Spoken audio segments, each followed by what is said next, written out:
Welcome to Pythagorean triples. So this is in your notes, that chart there, and this is going to be a time saver. Right? You don't have to memorize these numbers, but if you can remember some of them, or you can remember them well enough so that it triggers your memory to look back at this chart when you're dealing with right triangles, then it will save you some time. All right, so these are common Pythagorean triples and their multiples. Well, you might wonder, what's a Pythagorean triple? Right? So a Pythagorean triple is just three sides of a right triangle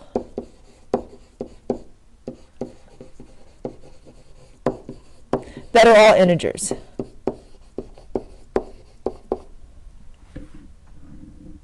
I'm going to squeeze the word integers.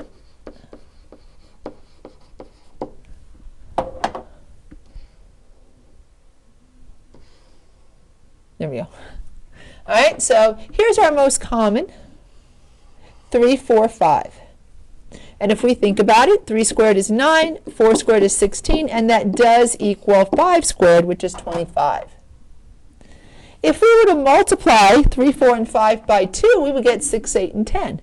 And 6 squared is 36, 8 squared is 64, 10 squared is 100. And notice 36 plus 64 does equal 100.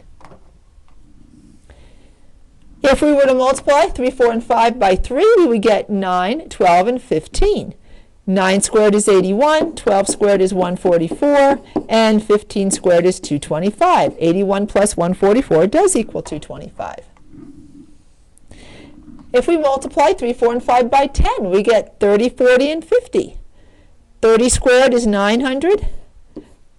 40 squared is 1600, and that does equal 50 squared, which is 2500. So you see, if you have the numbers 3, 4, and 5, and you multiply them by any number, so long as you multiply them all by the same number, you will have a Pythagorean triple. And you will have a right triangle that has 3 sides that are integers. No radicals, no decimals.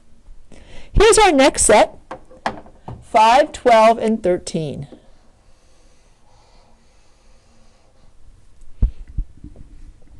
All right, so if I square 5, 5 squared is 25, 12 squared is 144, and that does equal 13 squared, which is 169. If I multiply those by 2, I get 10, 24, and 26.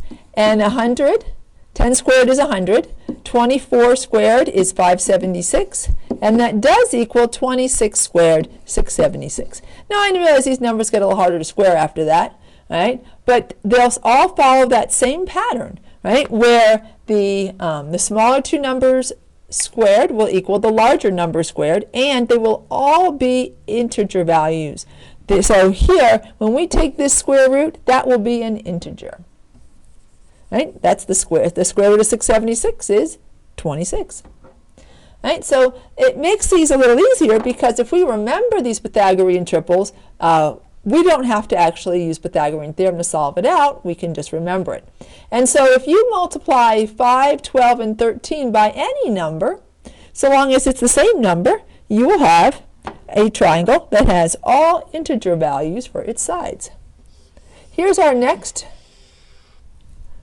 set, right? The multiples of 8, 5, and 17. Right? 8 squared is 64, 15 squared is 225, and you add them together, it does equal 17 squared, which is 289. Right, I won't do as many of these out because they get harder to square, and they're not going to, their squares aren't going to be that noticeable to you. But I will tell you that if you multiply 8, 15, and 17 by any number, as long as it's the same number, you will have a triangle that has sides that are all integers. And then the last one here, 7, 24, and 25. Now I have to tell you, this isn't the only sets. These are the most common sets. There are a few other ones, right? But these are the most common. If I square 7, I get 49. If I square 24, I get 576. Add that together, and it does equal 25 squared, which is 625. Right? So Pythagorean triples, just a little time saver. Let's look at the problem below here. All right, so the most, and I'll read a little bit more about Pythagorean triples, and then we're going to do one problem. This is going to be a short video. The most common Pythagorean triples are listed first. The other triples are the result of multiplying each integer in the first row by the same factor. So here, finding the length of a hypotenuse using two methods. Method 1, use a Pythagorean triple. A common Pythagorean triple is 8, 15, 17. Notice, so if I notice, I might say, 24 and 45, they are multiples of 3. 24 is 8 times 3, and 45 is 15 times 3. So here you could only remember one and be able to figure this out without having to remember the whole list. If you realize that 24 and 45 are both a number times 3, well, 8 and 15 are two sides of a Pythagorean triple. The third side has to be 17 times that common factor, times 3. All right, so notice that if you multiply the lengths by 3, you get the lengths of the legs of this triangle. 8 times 3 is 24. 15 times 3 is 45. So the length of the hypotenuse is 17 times 3, or 51. And that is in our table right there. We could also use Pythagorean theorem. All right, so we're looking for the hypotenuse here. So x squared equals 24 squared is 576. 45 squared is not one that I have committed to memory. You think I would by now.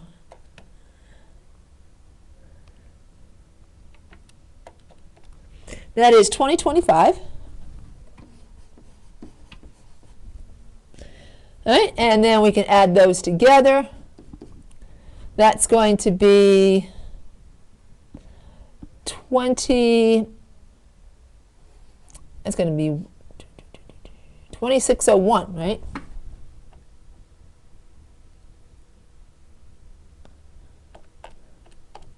Yeah.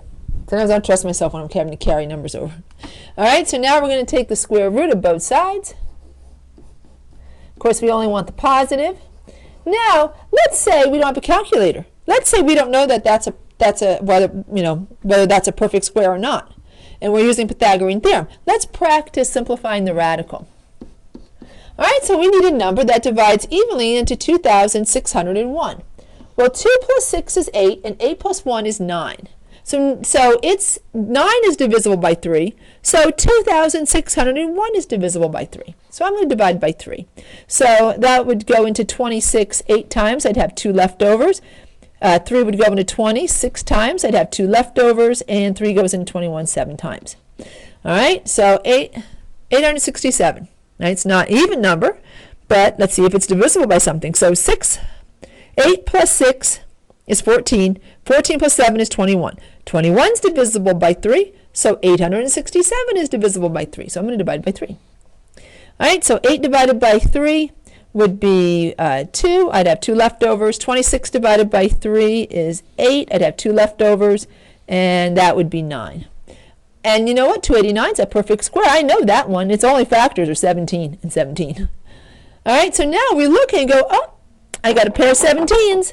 1 17 comes out, 1 17 goes away. I got a pair of 3s. 1 3 comes out, 1 3 goes away. So our answer here, x, is going to be equal to 3 times 17, because it's a perfect square, or 51. And there we go. So 2 different ways to solve this problem. You can recognize it's a Pythagorean triple, or you can just use Pythagorean theorem. Thanks for watching. Bye for now.